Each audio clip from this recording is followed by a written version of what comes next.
Welcome to the Patriots Report, part of the Believe Network, presented by FanDuel. My name is Christopher Price, the Boston Globe and bostonglobe.com. Tonight, I am joined by my two compatriots from Western New York, Sal Marana and Adam Bonini. Sal with the Rochester Democrat and Chronicle. Make sure I get that right. And Adam Bonini from WGRZ. How you guys doing tonight?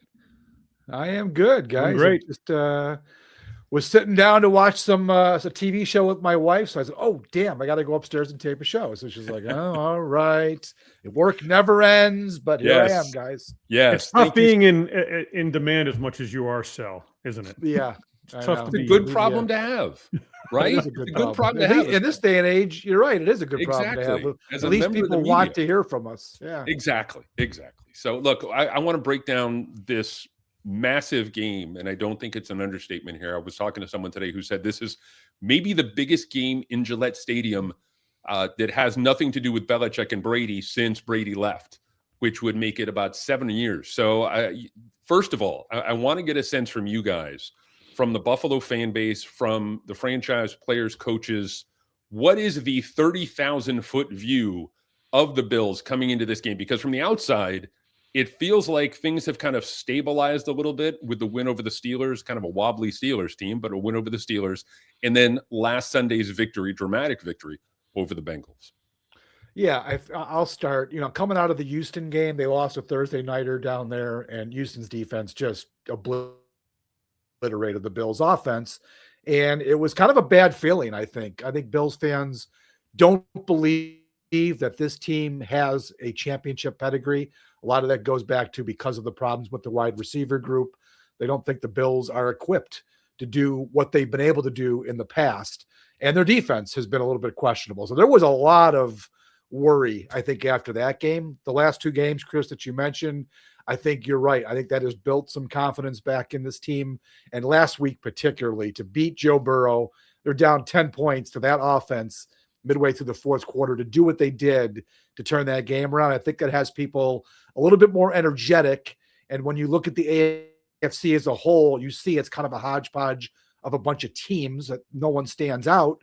So I think Bills fans have resigned themselves to the fact that they're probably not going to pass the Patriots, even if they beat them Sunday. But I think they feel pretty good going into the postseason as a wild card, knowing that there just isn't a dominant team out there. Yeah, I would agree with what Sal said, and I'd add this. He talked about a growing sense of confidence among the fan base, and I think the team itself. You got to take a look at each of those games, right, and the way in which they won them. The first one, the Pittsburgh game, I mean, to physically dominate the Steelers the way they did on the road in Pittsburgh. 249 rushing yards. The most by an opponent in that stadium, and the most there since 1975, when O.J. Simpson and company put up, I think it was 310, if my memory serves me correctly. So, I mean, the way in which they went and dictated that, right? Run the ball down their throats, physically dominate them. That's the one thing. And then you have the Josh Allen come from behind heroics, a couple of turnovers, the Benford interception return for the touchdown, Allen 40-yard touchdown run, 21 points in 4.5 minutes against the Bengals. They realize the shortcomings of the team, right? They understand that. But they've been particularly good under Sean McDermott in December, and that trend is continuing now. And I think everyone recognizes that the AFC is wide open. And I think people are looking at this game as, and I hate the cliches, measuring stick, right? Litmus test, all of those things. But you've got this next generation of quarterbacks in there, right? Whether in Maye is at the top of that list, right? And you have Allen, who has his resume and what he's been able to do and what the Bills have been able to do, but haven't been able to get over the top. But the way things are shaping up, I mean, he's not going to have to deal with a Mahomes again in the postseason, right? Can one of these young guys, when the pressure is turned up the most, measure up and beat Allen and the Bills in a game? And I think this game might be some type of indication of that. I think that's what I'm looking forward to most, is getting a sense of where that pendulum sort of sits right now, Chris. The last time we talked was in early October, and I was very, very conservative. And I sat here and I pumped the brakes, and you guys asked me, is there a sense that, are the Patriots for real? Can they come through? Can they win this game? Are they sustainable this year? And I was like, no. It's going to take a couple of years. And both of you guys said to me, no, I think this is going to happen. They're not only going to beat the Bills, but they're going to be in it, all season long. I'm curious to get your take on the Patriots going into this game and maybe what the people of Western New York think, what the guys in the locker room believe. Do they view the Patriots as a sustainable model moving forward? Do they look at them as, the next counterpoint when it comes to the AFC race? Or is it a matter of, what, they got lucky, the kid got lucky, Diggs came back, got 100 yards, we're going to be able to handle him moving forward? No, look, I think the Bills are fully aware that the Patriots, are back. The change to Mike Vrabel was obviously something that was going to help turn them around. Obviously, they got their quarterback in Drake Maye. You've built that roster. You've gotten some nice free agents signed in there. Milton Williams, who won't play this week, being right at the top of the list. I think Bills fans realize that the Patriots have put themselves back into position where they're going to be tough for years to come, and all the salary cap money that you guys still have down there, Chris. There's going to be an avenue in the offseason to make this roster even better. So I think the Bills are fully aware that their 5-year grip on this division, which, there were a couple of shaky moments there, 21 and 23. They had to go right to the wire. They had to come back, actually, and then win it at the wire. But they've had a pretty firm grip on it for 5 years. I think the Bills are fully aware that those days are done. It's probably going to end this year. As I said, I don't think the Bills can overcome this deficit with 4 games to go. And then moving forward, Drake Maye's only going to get better, just the way Josh Allen did, back in 2020 in his 3rd year. Yeah, the Patriots are there. Look, Chris, you had the beat writers lament back there in October. We always see the bad side of our teams. We always do. You in particular. And me in particular. Yeah. Yes. So I understand where you were coming from. But I just knew going into that Week 5 game, the Bills were 4-0, but they really hadn't been very impressive in their previous 2 games. They had to rally to beat Miami, and they didn't have to rally to beat the Saints, but that game went right to the wire, and that team's horrible. I just had a feeling that night that the Patriots were loaded. They had just blown out the Panthers. I had a feeling that they were going to come in and do the job, and they did. We were right. I think they're anxious to get another crack at him here, right? Because what happened in that first game, look, the Patriots were the ones who really sort of, and whatever other teams gleaned from those previous games that Sal just mentioned, but the Patriots were the ones who kind of put the blueprint in place, right? This is how you beat this team. You take away the run. I think Cook had like 48 or 49 yards rushing in that game. The Bills turned the ball over 3 times. They know they can't do that, and turnovers have been an issue for Buffalo. So I feel like going into Foxborough, they feel like they can correct those things, and I think people are anxious to see them do that. But I know this, and I was going to ask you, I asked you in the pre-show, Chris, about Milton Williams, right? Mm-hmm. I've read and heard the run defense for New England has been obviously a lot different in terms of the numbers. Yeah. With Williams out of there, and he's not going to play. Their big free agent signing and everything, right, from the Eagles.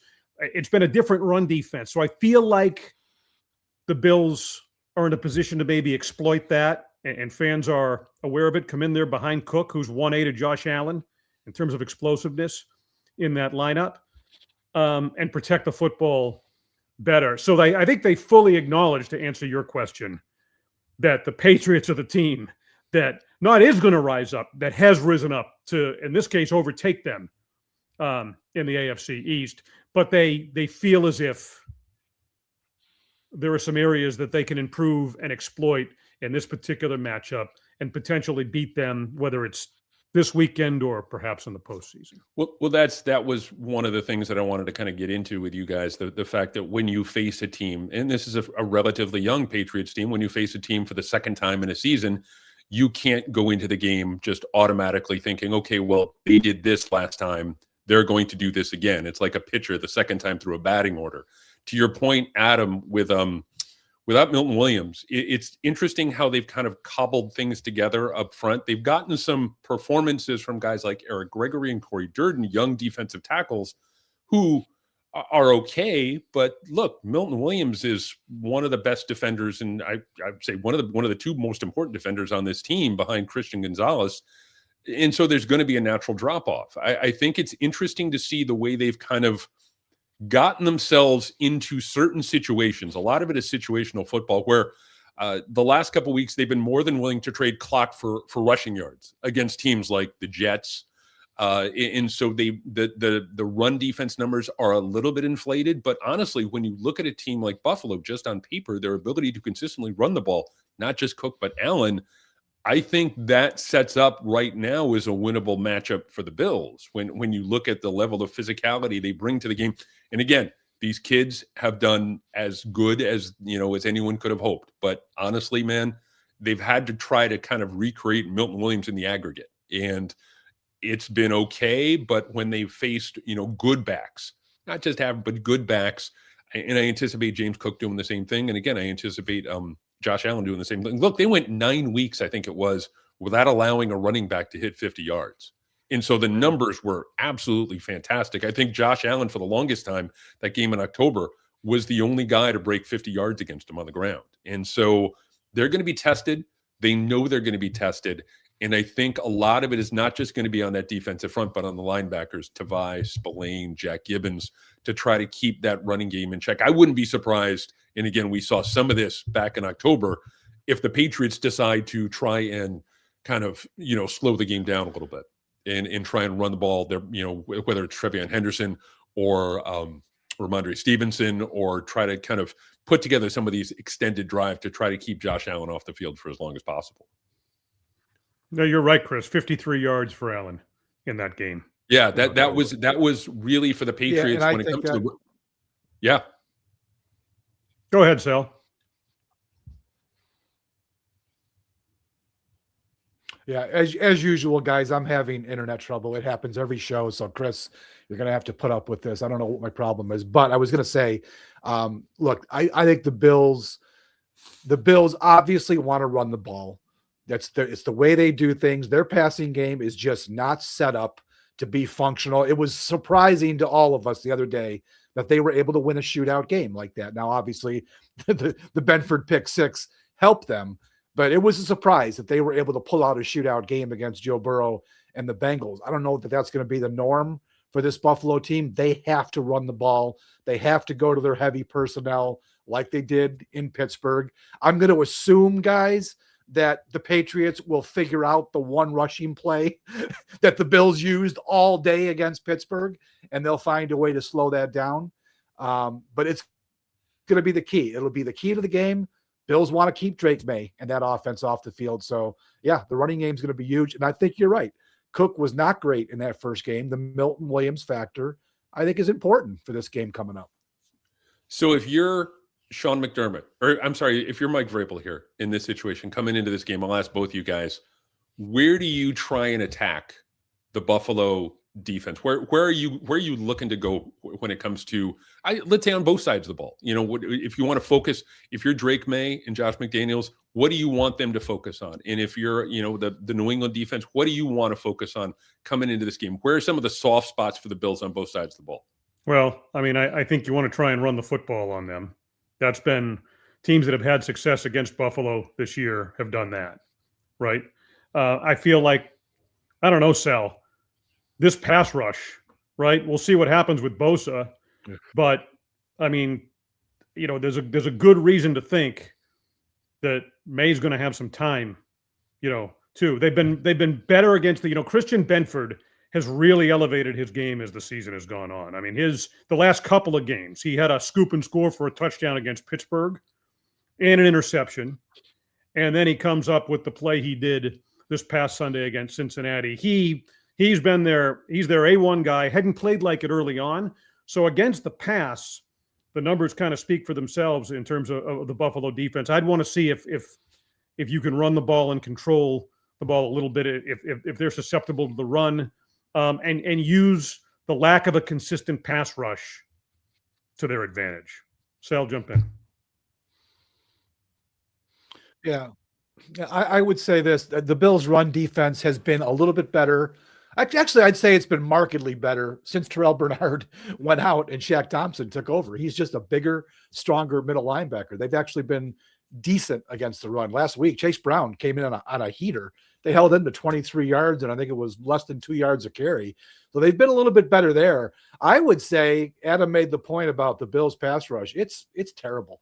I mean, they didn't have Bosa last week. I kind of doubt that he'll play. Sean left it a little bit open on Monday when he talked about it, but I don't know, a 31-year-old guy coming off a hamstring, I'm not expecting him to play. They have no pass rush, guys. I checked the numbers on Maye. I think he's third in the league in completion percentage when he's not pressured, 78% or something like that. If they don't get heat on this guy, I think he could have a field day against this Bills pass defense. Chris, the numbers say that Buffalo is number one in the league in pass defense. It's complete BS, because what happens is teams have run the ball so much on the Bills, they don't pass. So those counting numbers against the pass defense don't go up. So it's complete nonsense. Benford has been great. They're going to try to get him on Diggs as much as they can. But of course, when he goes in the slot, they're probably not going to move Benford in there. The other side of the field, I think the Patriots could eat all day against Trey White and the rookie Max Hairston. I think the Patriots are going to be able to throw the ball. I think the Bills will be better against the run, and I think the Bills have to worry about Drake Maye in that passing game. Sal, one of my favorite lines is statistics are like hostages. You can make them do anything you want. Yep.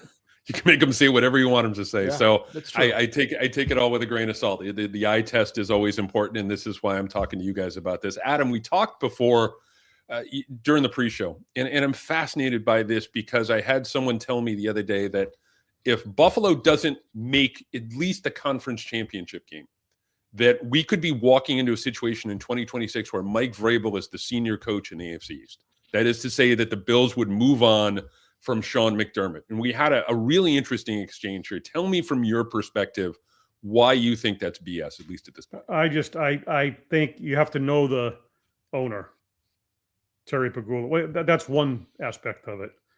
I mean, Kevin Adams is still the general manager of the Buffalo Sabres. We don't need to digress into that, but he's loath to make for change. Then you factor in the success that the Bills have had and the consistency they've had. And yes, there have been shortcomings. McDermott's evolved. There's a national narrative that comes up, and it's local too. There's always the anti whoever the head coach is crowd, right? In whatever NFL market there is. But I cannot envision Terry Pagula moving on from Sean McDermott, even if they do fall short of a conference championship game. Now, the expectations have shifted a little bit now with the way things have broken and who's going to be in the postseason, who likely won't be, right? That there's a definite ratchet up in the amount of pressure, and there will be that crowd. And are you wasting, the big line is, are you wasting Josh Allen's prime years? Because Sean McDermott is the head coach. And there has been something to that. I just don't feel that this would be the offseason when you would see that move happen. Sal? No, and I concur. Look, it's an idiotic narrative that is born out of people in the national media who have no clue what the local situation is. This guy, Sean McDermott, is going to bring the Bills to the playoffs for the 8th time in 9 years since he's been there. People seem to forget the 17 years before he came, when, however it was, 4 or 5 coaches never made the playoffs. People have really short memories. And who are Bills fans to be saying Super Bowl or bust? I mean, are you kidding me? Super Bowl or bust? You have the nerve to say that the coach is on the hook, Super Bowl or bust, or you fire him? I think it's the dumbest narrative. I get so sick and tired of dealing with it. At halftime last week, the Twitter crowd was all fire Sean McDermott, McDummy, everything else. The guy's a good coach. And I've talked to Adam about this numerous times. Why everyone blames the coach is baffling to me. How about you blame the players who fail on game day? I mean, I'm sorry. Yeah, coaching's important, and they can put guys in positions to win, but your players got to perform. And I don't understand why fans will always defend the players and want to fire the coach at halftime. It's crazy to me. And McDermott will be the coach. Well, you can bet that one, Chris. Go to FanDuel. Whatever the odds are, McDermott, lay down the money and bet it. He'll be the coach. I will say this, FanDuel. Yes. I will say this, just to, Sal and I obviously are in agreement. However, there were a lot of resources put on the defensive side of the football in the draft and otherwise. And so the shortcomings of that defense, if it winds up costing them again, which it has in the past, I feel like underachieving at this point or not getting to a conference championship game, however you want to frame it, could be in the kind of a step in the direction you're referring to, Chris, just not the final step. Okay. Right. But it would be depending upon what happens. I would argue, Adam, Brandon Beane would be on the hook then before Sean McDermott. Brandon Beane. That's talked a bigger about that. question. Yes. Yeah. I brought that up with Chris before the show. Beane, and I love him. He's a good friend of mine. He's a G. I was close with Polian back in the day, and now Brandon Beane. I've got a good relationship with him. I hate to say it, but he is, I think, more responsible if the Bills don't get to a conference championship or a Super Bowl, because they have not put, I think, a good enough roster around Josh Allen to take advantage of these prime years. That's been a big problem. I'm not going to blame McDermott and the coaches. I got to pin it on Brandon Beane right now. And Beane hasn't had enough impact out of his high draft picks. He's done well in the middle and late rounds. Okay. Benford's a perfect example of that, right? 6th round pick out of Villanova. He's a great example of where Brandon Beane's strengths have been primarily in terms of talent evaluation and selection as the general manager. But there hasn't been enough consistent impact out of the high picks, right? Cole Bishop is finally coming around at safety, for example. Keon Coleman is at the top of that list. That's been an issue this year. The receiving core that Beane staunchly defended on the All Sports radio station after the draft, where there were the suggestion, why didn't they, look to bring in a top end receiver or address that position more significantly? He kind of went on passionately criticizing that angle and defending the production of the offense last year. And then it's kind of started out that way, but obviously they don't have a downfield threat. They're limited in that way, and that directly limits what Josh Allen can do. How the hell we're having that conversation at this stage of Josh Allen's tenure, where they have been and where they haven't been as an organization, I agree 1,000%. That's on Brandon Beane. And so it would be interesting to see how that would play out from that side, but I don't think you'd see him make a move on McDermott, and I suspect you wouldn't see him make a move on Beane, though the heat under his seat, I would foresee being a little hotter, I would agree with Sal, than under McDermott's. Sal, speaking of our friends at FanDuel, are you surprised at all that the Patriots are a 1.5-point underdog coming into this game? I was. Yeah, I was. I've seen it both ways, though, Chris. Not to go off of FanDuel. I checked a few. There's a couple where the Bills are favorites, and then there's a couple that I've seen with the Patriots, which all that means is this is a really tough, close game to figure out. And I think it's going to – I made my pick for my preview already because they have to have it so early. I picked the Bills to win by a point. I think it's going to be a close game. One of those games that drive us nuts as beat writers, Chris, that's going to go right to the wire, and we're not going to know which way to write it. But, yeah, I think it's going to be a great game, and I'm not surprised at all that the Bills are favored in one area and the Patriots are favored in another. Well, I will say this, too, as a beat writer, that's one of the things that I do like about the fact that this game was not flexed to a Sunday night game. Adam and I were talking before the game that, that this game is probably the most compelling of the week. And if we can keep it Sunday at 1, those are the 3 best words for a beat writer: Sunday at 1, not Thursday night, not Sunday night, not Monday night, Sunday at 1. Keep it simple. I think I'm going to know the answer to this, but I want to ask you before Sean McDermott was here, Chris.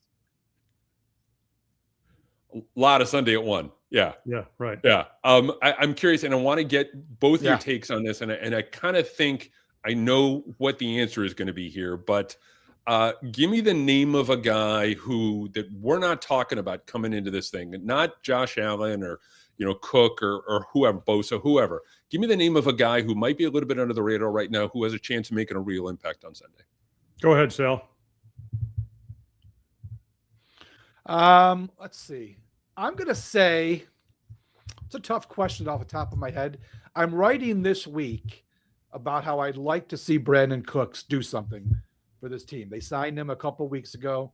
He's played 2 games. He's been targeted twice, caught 1 ball and drew a pass interference. He's just not been able, and I understand he's new to the team. You're trying to find a role. I think there's a guy that they could spring on the Patriots who they haven't seen in a Bills uniform much at all, even when you watch the tape. Veteran guy they brought in to help them navigate this crappy receiver room they have. I'll say maybe they can get him involved in this week, and that would really help if he can provide a downfield threat for the Bills. I'm going to go with Jackson Hawes, rookie tight end, 5th-round pick. He caught a touchdown pass this past weekend, and because of the fact that Patriot defense, as you mentioned earlier, Chris, doesn't deal particularly well with tight ends, right? Now, he's primarily been a blocker. The reason they drafted him was because he's a terrific blocking tight end. But he has shown, as was the case on the 4th down touchdown late, Sal and I talked about this the other night, he kind of just came off his block and kind of found the opening, some instinct in the passing game, right? And you've obviously got Kincaid back in the lineup, and Dawson Knox had a terrific game against the Bengals. But I feel like Hawes is a guy that when they've turned to him has been able to make plays, and it wouldn't shock me to see him. This is kind of I'm kind of going deep on this one, but I feel like he's a guy who, to his credit, has been a really good player for them, and I could potentially make an impact on this thing in some measurable way on Sunday. This feels like one of those games where it's going to turn in the 4th quarter either on special teams or a crazy play, a guy coming out of nowhere, the 51st, 52nd, 53rd guy in the roster who is able to do something in the big moment, a backup tight end, for example, whether you're going to get a big return from a Marcus Jones or a 50-something yard field goal from Andy Borregales. This feels like the kind of game that is going to be in the balance until the 4th quarter. I don't know if you guys feel the same way, because again, this just, for me, as I explained off the top, this game just feels like a big game, an important game for the first time in Gillette Stadium in several years. And it's great to have these type of games back. Adam and I were talking before we did the show here. It's fun to cover a fun team again. Not necessarily a good team, bad team, whatever the case. This is a fun team. And they may not go as far as we here in New England think that they're capable of going this year, but it feels like this is sustainable. And it feels like this rivalry, when you consider the 2 quarterbacks, it's sustainable. But again, ultimately, my point is that this game feels like it's going to be in the balance until there's like 3 minutes, 2 minutes to go. Like you said, Sal, a beat writer's nightmare where you don't know which way you're going to write, what you're going to do, what the game plan is going to be until you get down to the locker room. And I think, Chris, if you're talking about a guy who is going to show up and do something from the back end of the roster, I would say the Patriots might have an advantage there. A guy like Marcus Jones, who is a difference maker, obviously, on special teams. The Bills do not have that player on special teams at all. So, yeah, if it's a crazy thing like that, the Patriots would have, I think, the better chance of pulling something out. I will say this, though. The Bills, having lost the first game, definitely motivated. They do not want to see the Patriots wear hats and T-shirts at their expense this weekend. There's a lot of motivation there. And Adam referenced this, but their late season record is something to be aware of. Going back to 2020, they're 24-4 in games in December and January regular season. And one of those was last week when they punted the game down there in New England and rested their starters. So there's something to that. Sean McDermott, and I think the veteran players on this team know how to play, just like those Patriots of Tom Brady knew how to play at crunch time. I think that's a factor that Bills fans might tap into this week, and maybe that would give them the advantage in the end. Yeah, the Bills have kind of been there, done that in these situations, right? And I do think that look, Drake Maye, I don't know that we could be more impressed with him, both of us and plenty of others, right? And he's shown, but in this type of moment, and they're only going to get bigger from here. But, you think of, it's really nice to sink your teeth into this one, because I thought of the number of years we went down there, Sal, right? We'd come down, cover the games at Gillette when Tom was still there, but Allen was sort of ascending, right? and could the Bills sort of kind of pull it off and get over the top? And it didn't happen. And then you've had the years of kind of the dominance of the Bills, where Allen and they've entrenched themselves 5-year division champs. Now you have them kind of coming off that pedestal, right? But on an upward trend, and you have a Drake May-led, Mike Vrabel-led New England Patriots team that's way ahead of schedule. There almost isn't that imbalance anymore. Now it's kind of, who's going to win out? How is this all going to play out? We've talked about a lot of the factors. So this is one of the more interesting games between these two teams for me in a long, long time. Last question for me. You guys were there for the ascension of Josh Allen, and now we here in New England are here for, at least theoretically, the ascension of Drake May. Do you buy into the narrative that these are two guys who are running on parallel tracks, albeit one, a couple of years ahead of the other? I would say very much so. The physical traits that they share are obvious. Big guys can move. I think Allen's probably more dynamic as a runner, but Drake May certainly can escape the pocket and do things. Big arms, big guys. Absolutely, I see a lot in Drake May that we've seen in Josh Allen, and it is very similar.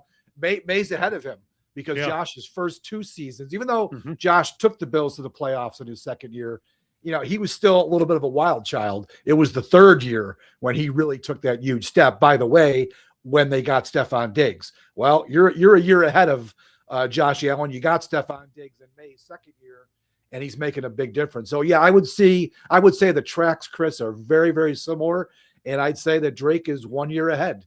So good for him. I was about to say that Sal, that's exactly the point I was going to make. I mean, the rate at which – and Allen had a lot to overcome, the accuracy issue and kind of the, hero ball, Wyoming Josh that we saw was so prevalent early and into his career, right? He's really had to get over that. Even in more recent years, he's learned to protect the football better and not expose himself to the type of hits that he did earlier on. But I would say in terms of development, now who knows where Drake May's upside is going to ultimately wind up, right? Is he going to get to the level of a Josh Allen? Maybe. He's showing a lot of those signs. We don't know that yet. But at this point in his career, he's ahead of where Josh was, I think, in terms of how he executes and his maturation, maybe as a quarterback at this point, as far as May is concerned. I'm very, very impressed with him. We could literally do this for another hour. I have, Diggs questions, Holland's questions, but I want to kind of get you out of here on this. That I know you guys, I have an immense amount of respect for you guys. I'm a big fan of Believe in Bills. Every time we go up to Buffalo, it's a fun time. I look forward to connecting with you and Sal and, the rest of the gang up there. It's just, this has the potential. I'm irrationally excited, and it's only Tuesday night for Sunday's game and what should be an awful lot of fun. So I want to thank both of you guys for taking the time to do this. Make sure everyone out there listens to both Sal and Adam on Believe in Bills. Go pick up a copy of the Rochester DNC. Go listen to, WGRZ. And just kind of, take a couple seconds here to let people know where they can see you, hear you, and follow you on social media. Go ahead, Sal. Yeah, I'm DemocratandChronicle.com. Don't pick up the paper. It's a rag these days. We don't even bother with the print edition. But I'm available online and obviously Believe in Bills. That's where you can find me there. And for me, it's WGRZ TV. Now, former sports director, stepped back, but I'm still there doing the Monday night show, 7 o'clock, Sports Talk Live Buffalo, with Vic Carucci and the current sports director at Channel 2, John Scott, the three of us. So we'll have that. And obviously, Believe in Bills. And we're going to have your partner, former Buffalo Bill, Chris Hogan, on Thursday. We're going to record. An avowed fan of life in Western New York. Ask him about Brandon Cooks. He has a lot of good thoughts about Brandon Cooks. So he's a big Brandon Cooks fan. Once again, guys, I'm keeping my fingers crossed. I'm hoping against hope that we will find a way to be able to record an AFC Championship preview with the three of us, and maybe we get Hogan involved as well. In the next 3-4 weeks or so. So once again, guys, thank you so much for your time. Take care, and hopefully we can talk again soon. Thanks, Chris. Thanks, Chris.